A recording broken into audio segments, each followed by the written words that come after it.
E o Corinthians sonha em contratar Everton Cebolinha. Seria a cereja do bolo para o time alvinegro, que já tem reforços importantes como Gabriel Paulista para a zaga, Matheus Pereira para a função de volante, Pedro Milans como lateral direito e Caio César para o ataque.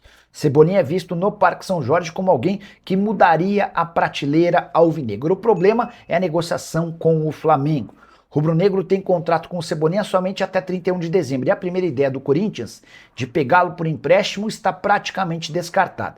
Essa ideia só pode avançar se o Flamengo conseguir renovar o contrato do Cebolinha. Não teria muita lógica para o Flamengo emprestar um jogador que está no seu último ano de contrato, com a lembrança de que o Flamengo investiu 13 milhões e meio de euros para comprá-lo do Benfica. Seria o mesmo do que aceitar a perda desses 13 milhões e meio de euros. Então, para que exista a chance de empréstimo, o Flamengo antes precisa renovar o contrato. E aí vai caber ao Cebolinha dizer se vale a pena ou não estender esse vínculo.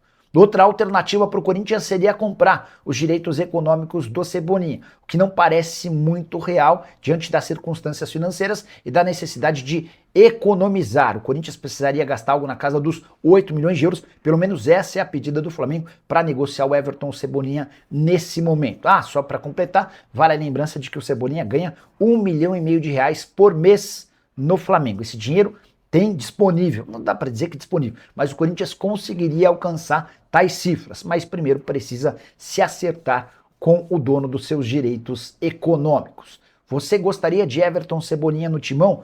Quais reforços ainda precisam ser contratados? Já uso o espaço para comentário e responda. Só para fechar de vez, contar que na última temporada do Cebolinha com a camisa do Flamengo foram 43 jogos, 4 gols e 4 assistências. Curtiu o vídeo? Não esquece de deixar like, de se inscrever no canal. E Rodrigo Garro pode virar reforço do Grêmio? Essa foi uma das especulações da terça-feira. Informação da Bianca Molina dá conta de que o Grêmio sondou o meio-atacante argentino do Corinthians. A ideia era entender as condições de um eventual negócio. Entrei em contato com o presidente Osmar Stabile, que garantiu que não há proposta oficial. Também perguntei aí, presidente, mas você toparia negociá-lo? E no Corinthians, a avaliação de que não tem nenhum motivo para você vender o Rodrigo Garro para um clube brasileiro. O Corinthians até topa vender o atleta desde que seja para o exterior e por quantias acima de 15 milhões de euros. Vale a lembrança de que o Timão ainda deve para o Tadjeres mais de 23 milhões de reais pela compra do Rodrigo Garro. O Corinthians já foi condenado em primeira instância pela FIFA e aguarda a posição final da Corte Arbitral do Esporte, que deve ser favorável ao Tadjeres, rendendo mais um transfer ban pro Timão.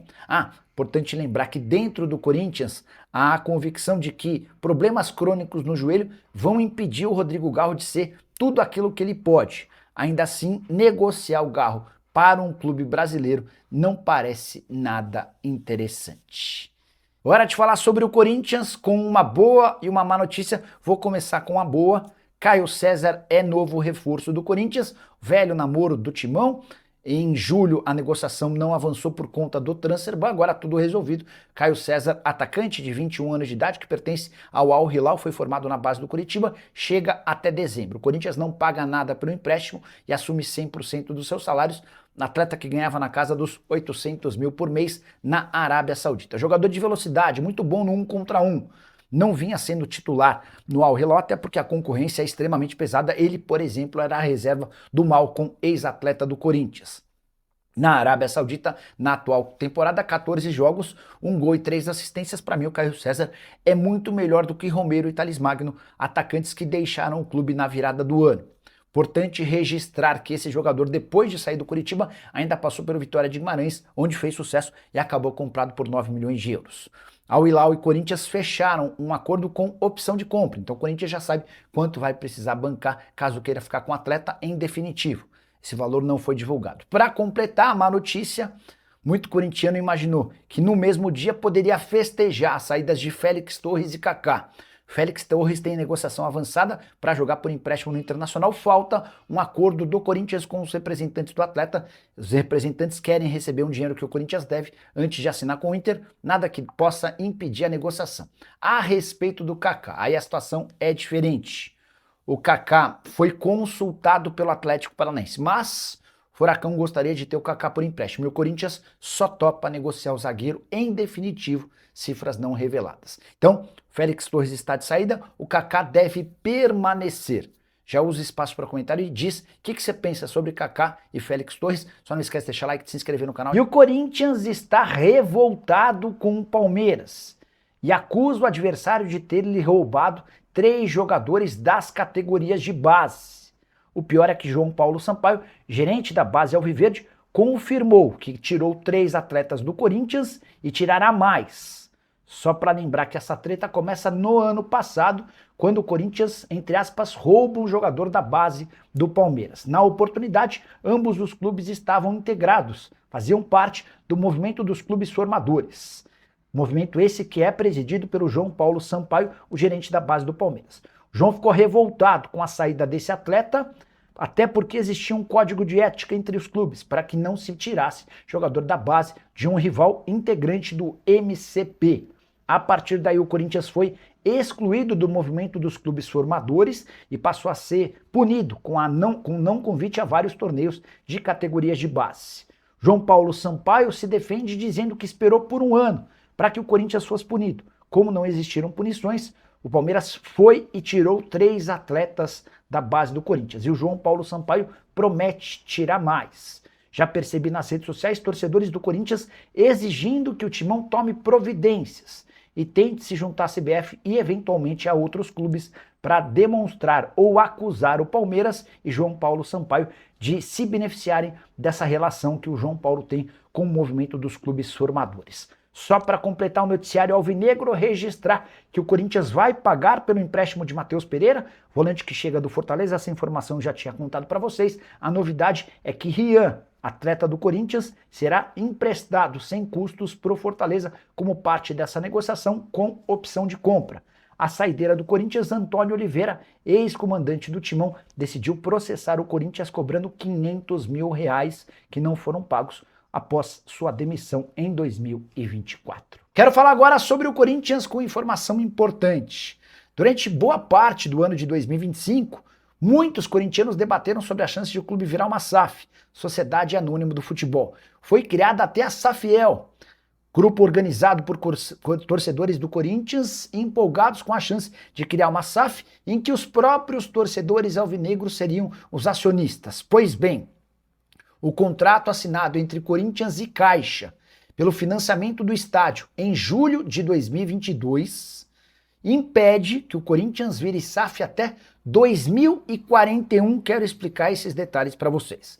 Vocês vão lembrar que o Corinthians fechou um acordo com a Caixa para o financiamento do seu estádio quando da construção, por conta da Copa do Mundo.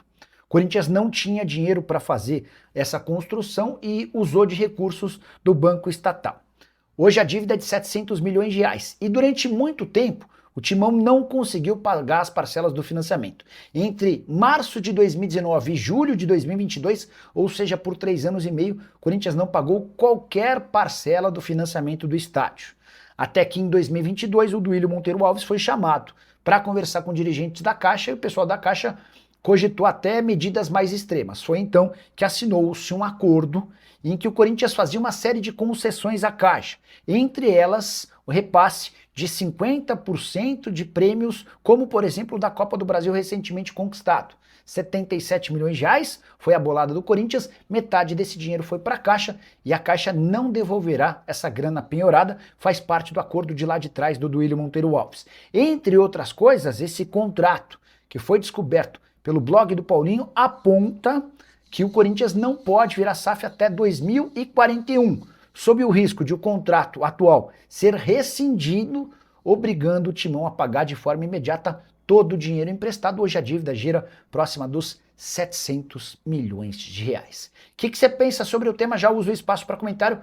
Eu quero muito saber a sua opinião, beleza? Hora de falar sobre o Corinthians, que ainda deve mais de R$100 milhões na praça, apesar do acordo e do pagamento de R$40 milhões a Matias Rojas, dos R$41 milhões depositados na conta do Santos Laguna e da quitação da terceira parcela da CNRD com antecipação.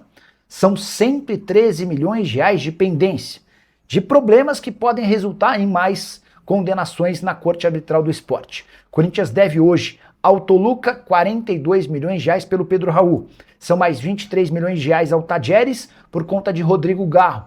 15 milhões de reais ao Cuiabá por Ranieri. Essa dívida está sendo paga através da CNRD. Tem mais 12 milhões e 300 mil ao Atlético Paranaense por Alex Santana, jogador que está encostado no Corinthians. Ele nem pode treinar com o restante do elenco. Para completar, 8 milhões de reais junto ao Philadelphia Union pela contratação de José Martínez, 6 milhões e 700 mil ao Shakhtar por Maicon, que preferiu jogar no Galo em vez de continuar no Corinthians, e 6 milhões e 200 mil reais junto ao Midland da Dinamarca pela contratação de Charles. Quero registrar que as situações mais delicadas são as dívidas por Garro, Maicon, Martínez e Charles. Essas 4 já resultaram em derrotas na FIFA. Corinthians recorreu à Corte Arbitral do Esporte e deve ser condenado nos próximos dias. Dessa maneira, a condenação já se transforma em transfer ban, até por isso há pressa no Parque São Jorge para registro dos novos reforços. Saideira sobre o timão, Breno Bidon herdou a camisa 7 que pertencia ao Maicon. Corinthians fez a comunicação oficial dessa novidade através das suas redes sociais nesse sábado. Curtiu o vídeo? Não esquece de deixar like e se inscrever no canal. Fala pessoal, estamos aí com atualizações importantes do Corinthians. Se inscreva e ative o sininho para receber mais atualizações do Timão. Deixe seu like, que é muito importante para o crescimento do canal. Utilize o espaço aqui embaixo para registrar sua opinião. Ficamos por aqui com mais esse giro de notícias. Um abraço e até o próximo vídeo.